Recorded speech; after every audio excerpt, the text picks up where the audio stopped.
أهلا وسهلا بيكي. عايزة أوريكي طريقة الأيلاينر دي لأن بعد ما جربتها ما بقتش أعمل أي طريقة تانية لأنها أسرع وأنضف طريقة هتخليكي تبطلي كل طرق الأيلاينر التانية. أنا هنا حاطة طبعا كريم مرطب فوق عيني، ودلوقتي استعملت كونسيلر كأساس، ودي درجة قريبة من درجة بشرتي، لكن انتي أكيد اعملي الأساس المناسب ليكي اللي بتعمليه في روتين المكياج بتاعك. بعد كده فردت الكونسيلر بصباعي كويس على الجفن، وهطبطب بالبيوتي بلندر صغيرة علشان أشيل الخطوط وكمان أسحب أي زيادات من الكونسيلر ممكن تعمل خطوط بعد كده. بفرشة توزيع كبيرة هتوزعي بودرة تثبيت بكمية خفيفة جدا، يعني بعد ما تحطي الفرشة في البودرة اخبطي الفرشة على العلبة مرتين تلاتة كده عشان تخففي الكمية اللي عليها، وابدأي وزعيها على الأماكن اللي فيها كونسيلر. هنا حطيت شريط لزق في الاتجاه اللي عايزة ترسمي فيه الايلاينر بتاعك، واللي هو لازم يكون ماشي مع رسمة عينك أو مناسب لرسمة عينك. قبل ما أحطه على وشي لزقته وشيلته أكتر من 5 6 مرات كده على إيدي علشان أخفف اللزق اللي موجود عليه شوية، علشان لما أجي أشده من على عيني ما يشدش جلد اللي تحت عيني بطريقة قوية فيأثر عليها، لأن المنطقة دي أكيد منطقة حساسة. بعد كده استعملت لون بني أغمق من درجتي، درجة أو 2 بالكتير جدا، علشان يكون الاي شادو ناعم ويدي شكل طبيعي كأنه الظل بتاع تجويف عيني. وزعته بفرشة دمج متوسطة علشان ما يخرجش بره خط محيط جفن عيني، وسبت مركز الجفن من غير اي شادو.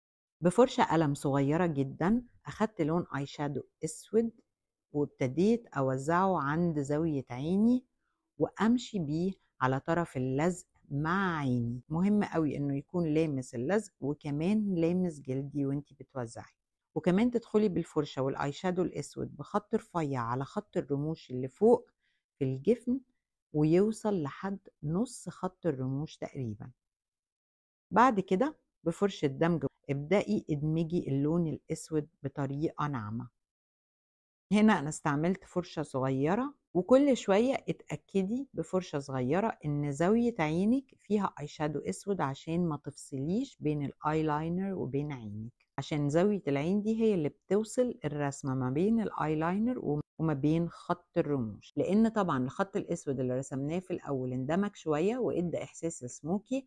هنرجع تاني ناخد اي شادو اسود بفرشة القلم الرفيعة تاني ونرجع نمشي بيها عند طرف اللزق تاني مع جلدنا علشان يدي احساس الخط الصريح بتاع الايلاينر. وبعد كده شلت اللزق. هنا برش سبراي مثبت علشان يثبت المكياج وفي نفس الوقت يبقى اساس للون الاي شادو الجديد اللي انا هحطه، اللي هو لون ذهبي يعني فيه لمعة خفيفة او شمر خفيف. ودلوقتي هظبط الأساس تحت عيني. وزعت كونسيلر تاني قريب من بشرتي لكن فيه درجة خفيفة من اللون الوردي مع الأورنج اللي هو اللون السمو، علشان أنا تحت عيني عندي هالات. هوزعها وأطبطب عليها بالبيوتي بلندر علشان أشيل أي زيادات، وأخلي بالي من خط الآيلاينر أمشي تحته بالظبط ما ألخبطوش. وبعد كده وزعت بودرة التثبيت. أخدت نفس اللون البني اللي استعملته على جفني بفرشة قلم رفيعة جدا ورسمت خط ماشي مع خط الرموش اللي في جفني اللي تحت، ووزعته وخففته خالص بس علشان يدي تأثير الظل تحت العين. ودلوقتي الماسكارا.